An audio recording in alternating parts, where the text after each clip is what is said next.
Halo teman-teman, Assalamualaikum warahmatullahi wabarakatuh. Oke, kembali lagi kita pada pertemuan kedua kali ini.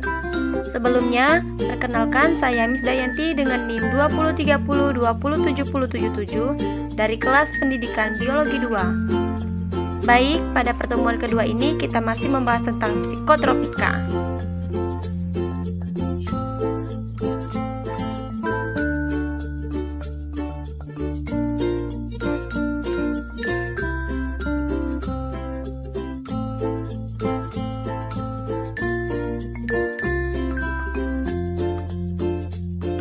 Oke, pada materi psikotropika ini kita akan membahas mengenai dampak dan penanggulangan psikotropika terhadap kesehatan diri, lingkungan, dan masyarakat. Coba perhatikan gambar berikut. Ada yang tahu mengapa hal ini bisa terjadi?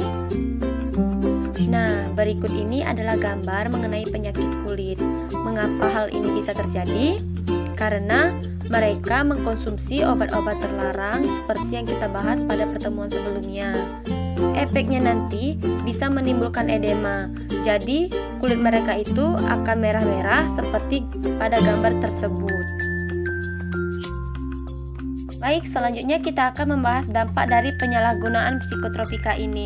Nah, jadi dampak penyalahgunaan psikotropika ini bisa dilihat dari segi ekonomi, psikologi yang akan membahas pikiran kita, kemudian sosial dan dampaknya terhadap masyarakat, lingkungan, dan juga keluarga. Lalu kemudian dampaknya terhadap fisik kita. Bagaimana perubahan fisik kita karena mengkonsumsi obat-obat terlarang tersebut. Selanjutnya yaitu penjelasan dampak penyalahgunaan psikotropika. Yang pertama yaitu gangguan fisik. Nah, gangguan fisik ini terdapat beberapa bagian, yaitu 1. Toleransi tubuh. Dalam pemakaian jangka panjang, jumlah zat yang sama tidak mampu menghasilkan rasa atau akibat yang sama. Lalu yang kedua, gejala penghentian pemakaian obat. Nah, gejala penghentian pemakaian obat ini adalah rasa sakit di sekujur tubuh seperti flu berat.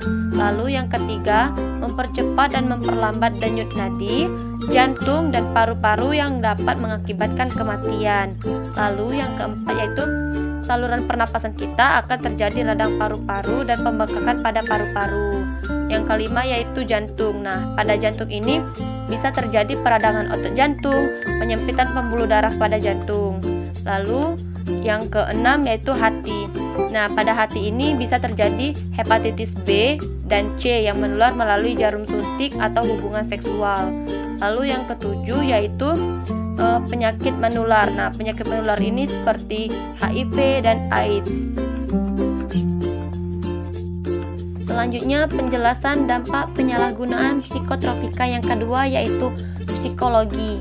Nah, pada psikologi ini terdapat beberapa bagian yaitu 1. Otak dan susunan saraf pusat yang berakibat pada gangguan daya ingat, gangguan perhatian atau konsentrasi. Lalu yang kedua, gangguan bertindak rasional. Yang ketiga, gangguan persepsi sehingga menimbulkan halusinasi, gangguan motivasi sehingga malas sekolah atau bekerja. Lalu yang keempat, gangguan pengendalian diri sehingga sulit membedakan mana baik atau buruk. Dan kemampuan berpikir rasionalnya menurun drastis.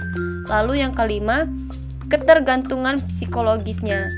Yang keenam yaitu gangguan mental dan emosional.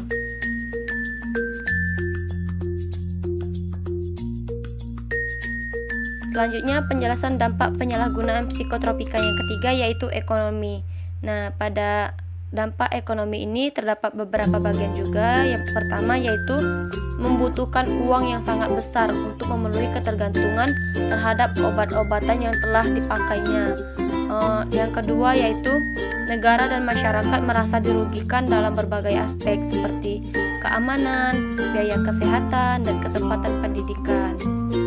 Lalu penjelasan dampak penyalahgunaan psikotropika yang keempat yaitu pada bidang sosial. Nah, pada bidang sosial ini bisa dipengaruhi oleh adanya lingkungan keluarga, lingkungan sekolah, dan lingkungan masyarakat.